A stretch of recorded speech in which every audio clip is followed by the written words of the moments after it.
جماعت سراجیہ زندہ باد، امیر جماعت سراجیہ زندہ باد، امیر جماعت سراجیہ زندہ باد۔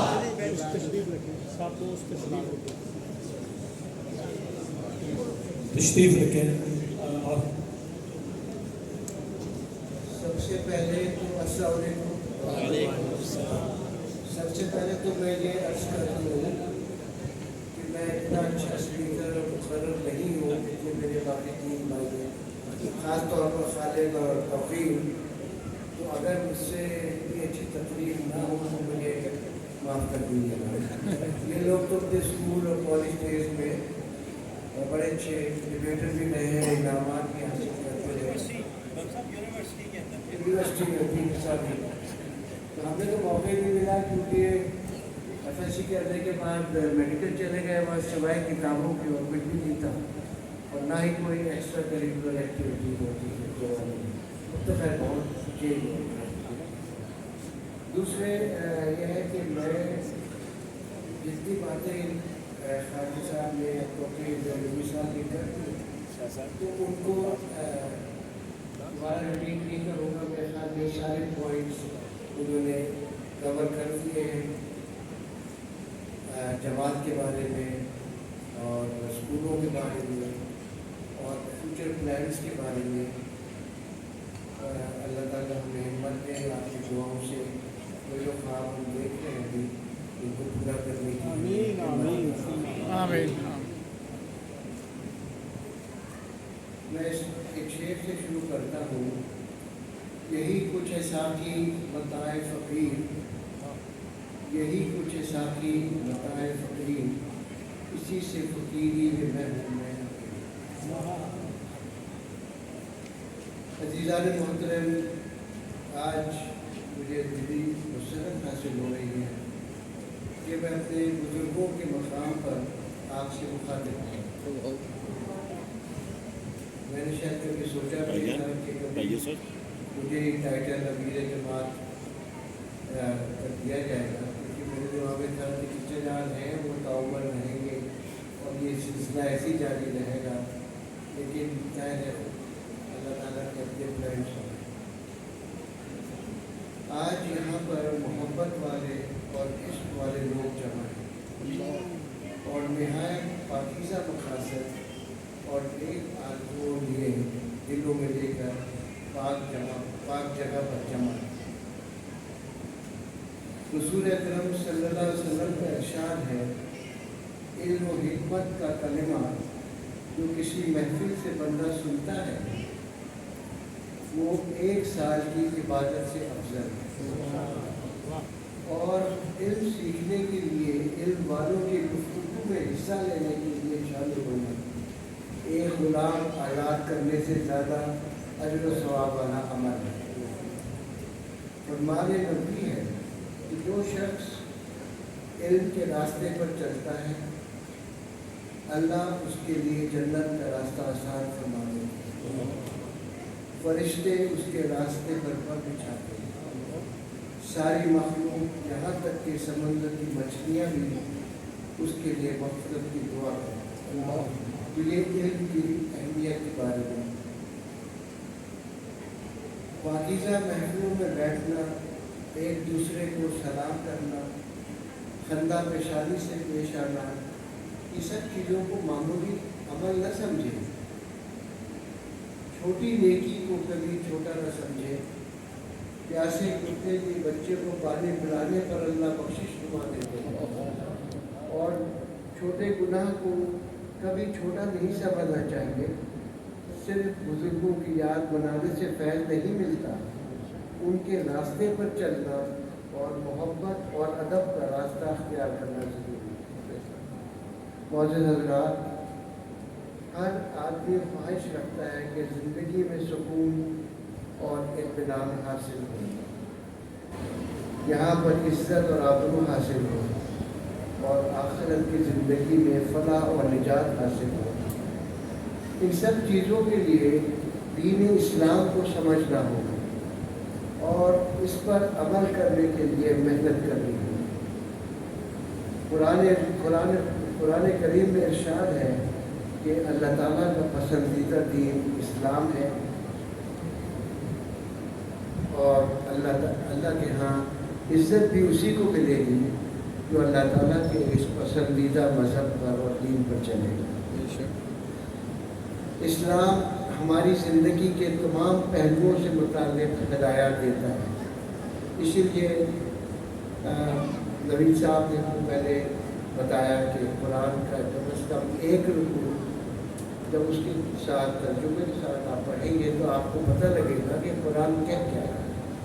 تو یہی بات میں نے دوبارہ یہ کہی ہے کہ ہر چیز، ہر پہلو زندگی کے مطابق اس میں ہدایت ہے۔ شادی ہو، طلاق ہو، زکوٰۃ ہو، قربانی ہو، حج ہو، ہر نماز کا طریقہ یہ ہو، ہر چیز کے لیے ہدایت ہے۔ وہ جو ہمیں جب ہی اس کے بارے میں معلومات ہوگی جب ہم ترجمہ سے پڑھیں گے۔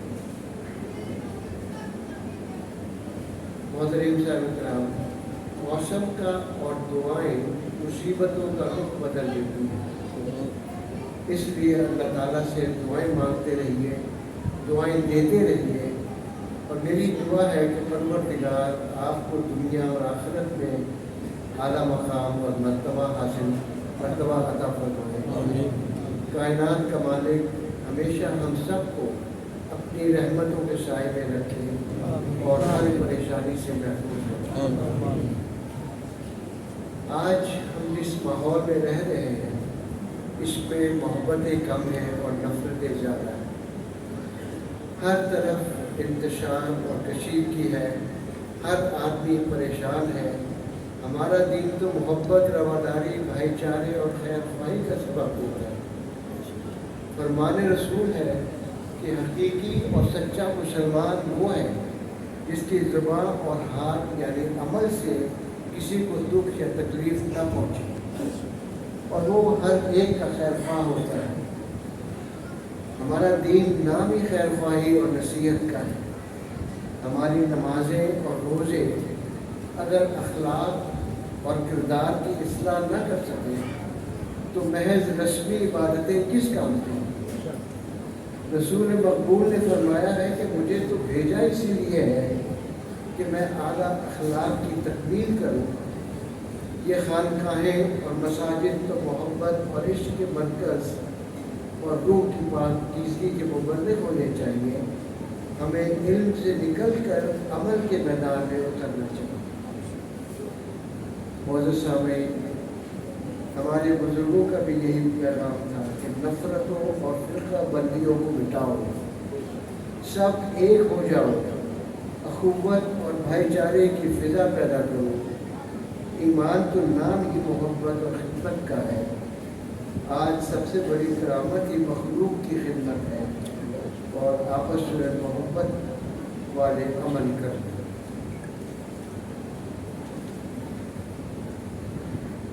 اچھا مسلمان وہ ہے جو دوسرے کو معاف کر دے اور دوسرے بھائی سے معافی مانگے۔ آج ہمیں اپنی زندگی کو بدلنے کی ضرورت ہے۔ خدا نے آج تک اس قوم کی حالت نہیں بدلی، نہ ہو جس کو خیال آپ اپنی حالت کے بدلنے کا۔ یہ ادارے روحانی مرکز بننے چاہیے جہاں خدمت خلق کی تربیت دی جائے، ادب و احترام سکھایا جائے، تقریروں کے بجائے عمل پر زور ہو۔ ہم ایک دوسرے سے عمل سیکھیں، دوسرے کو دیکھ کر ہم وضو اور نماز پڑھنا سیکھیں، بزرگوں کا ادب سیکھیں اور اپنے اعمال درست کریں۔ خالص عمل، اسلامی عمل، صداقت اور دیانت کا عمل، رحمت محبت کا عمل، خدا کرے ہم ایک امت بن جائیں جیسے قرآن نے بہترین امت قرار دیا، جسے قرآن نے بہترین امت قرار دیا۔ قرآن نے بہترین امت کی نشانی یہ بتائی ہے کہ وہ لوگوں کی بھلائی کے لیے بھیجی گئی ہے، لوگوں میں نیکی اور اچھے کردار کو عام کرتی ہے، نفرتوں اور برائیوں کو مٹاتی ہے، امن کی فضا کو عام کرتی ہے۔ عام انسان اس غلط فہمی میں ہے کہ دنیا بڑی وسیع ہے، انسان کے پاس بہت سے وسائل ہیں جس کے ذریعے وہ اس دنیا کو فتح کر لیں۔ حالانکہ انسان کے پاس تو ایک بڑا محدود وقت ہے، 60 سال یا 65 سال کی طویل عمر میں 20 سال تو نیند کی نظر ہو گئے، بچپن، بڑھاپا، بیماری کے ایام نکال دیے جائے تو پھر دن کا کارآمد حصہ ہم نے بیچ کر اہل و عیال کو پالنے پر لگا دیا، ملازمت کی نظر ہو گیا، باقی صرف چند سال رہتے ہیں۔ اسی مختصر عرصے میں انسان نے سب کچھ کر دیا۔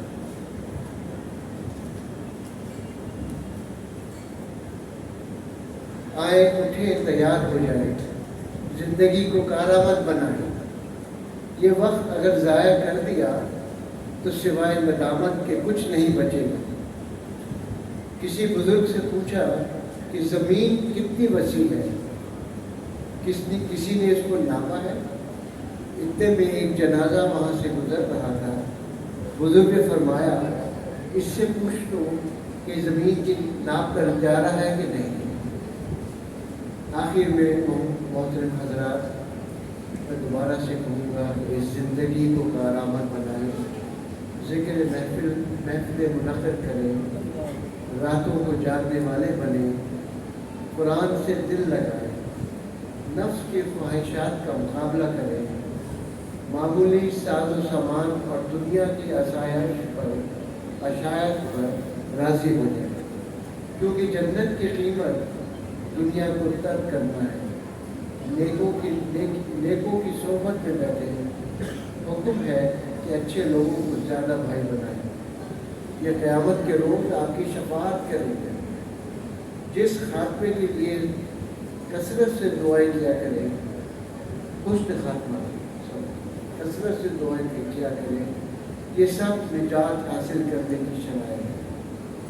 اللہ تعالیٰ سے دعا ہے کہ اللہ تعالیٰ ہمارا خاتمہ ایمان پر کرے، ہمیں توفیق بخشے کہ ہم اپنی زندگی اپنے خالق کی مرضی کے مطابق بسر کریں اور اللہ تعالیٰ، رسول اللہ تعالیٰ کی سنت پر عمل کریں۔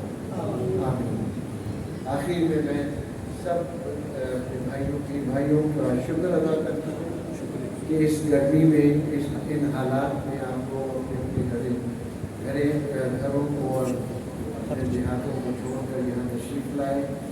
مجھے امید ہے کہ اس محفل سے اگر آپ ایک چیز بھی سیکھ کر ایک چیز پر عمل کر کے اپنے گھر لوٹیں، وہ ہمارے لیے ایک جیت ہوگی، اور کوشش ہماری یہی ہوگی کہ ہم جب بھی ملاقات کریں ایسی فضا پیدا کریں کہ آپ عمل پر زیادہ کا اپنی توجہ دیں، بجائے اس کے کہ ہم صرف تقاریر سنیں اور نعتیں سنیں۔